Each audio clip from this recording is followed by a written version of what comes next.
ઉપસ્થિત મંચ મહાનુભાવો, નિર્ણાયક સાહેબો, વહાલા ગુરુજનો તેમજ કલા ઉત્સવ કાર્યક્રમમાં ભાગ લેનારા મારા સાથી મિત્રોને મારા ફરીથી નમસ્કાર.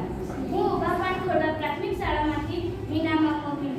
આજના કલા મહાકુંભ કાર્યક્રમમાં વક્તૃત્વ સ્પર્ધામાં મારો વિષય છે રાષ્ટ્રીય એકતા અને પડકારો, જે હું આપની સમક્ષ રજૂ કરું છું, તો આપ સૌ શાંતિથી સાંભળો. जोड़ सके जो सबको, उसका नाम है एकता. इसी से मिलती है राष्ट्र में सफलता. कोई पण देशનો પ્રગતિનો આધાર તે દેશની રાષ્ટ્રીય એકતા અને પડકારો પર રહેલી છે. વિવિધતાથી ભરપૂર એવા આપણા વિશ્વ દેશમાં રાષ્ટ્રીય એકતા અને અખંડિતતા જળવાઈ રહે તે રાષ્ટ્રીય હિત માટે અનિવાર્ય છે. આપણા દેશમાં વિવિધ ધર્મ, કોમ અને જાતિના લોકો રહે છે.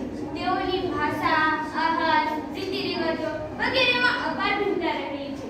છતાં આપણા દેશની એકતા અને અખંડતાને ક્યારેય આંચ આવી નથી. ભારતની સંસ્કૃતિનું એક વિશિષ્ટ લક્ષણ છે.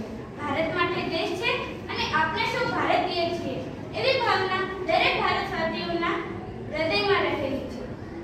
છેલ્લા કેટલાક વર્ષોથી કોમવાદ, ભાષાવાદ અને પ્રાંતવાદ આપણા દેશની એકતા અને શાંતિને નુકસાન કરનારા પરિબળો માથું ઉંચકી રહ્યા છે.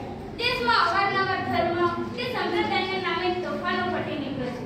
રાજ્યની સીમાની પ્રશ્નો વિખવાદો ઊભા થાય છે. નદીઓના પાણી વહેંચણીની બાબતે કે કુદરતી સંપત્તિના વપરાશની બાબતે વિવાદો થયા કરે છે. આથી રાષ્ટ્રીય એકતા અને અખંડિતતા માટે ખતરો પેદા થાય છે. રાષ્ટ્રીય એકતા અને અખંડિતતા ની ખરી કસોટી અન્ય દેશના આક્રમણ સમયે થાય છે. ભારત પર ચીન અને પાકિસ્તાનના આક્રમણો થયા ત્યારે આપણા દેશની જનતાની ખરી કસોટી થઈ હતી.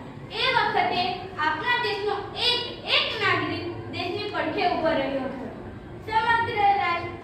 સમગ્ર રાષ્ટ્રીય અને રાષ્ટ્રભાવનું પ્રચંડ મોજું આવ્યું હતું. સૌએ પોતાના આંતરિક મતભેદો ભૂલી જઈને અમે ભારતીયો એક છીએ ભાવનાનો પરચો બતાવ્યો હતો.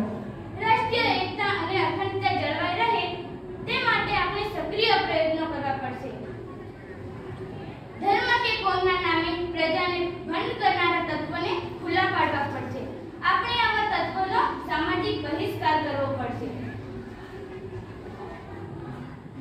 જનતામાં આવી સમજ દ્રઢ હોવી જોઈએ કે રાજ્ય અને જિલ્લાની રચના વહીવટી સરળતાને ધ્યાનમાં રાખીને કરવામાં આવે છે.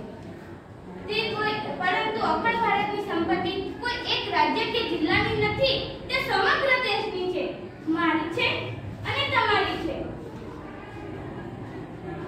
એકતા અને સમ લોહીમાં હોય છે. બાકી કીડીઓ ક્યાં યુનિવર્સિટીમાં ભણવા જાય છે? અસ્તુ, જય હિન્દ.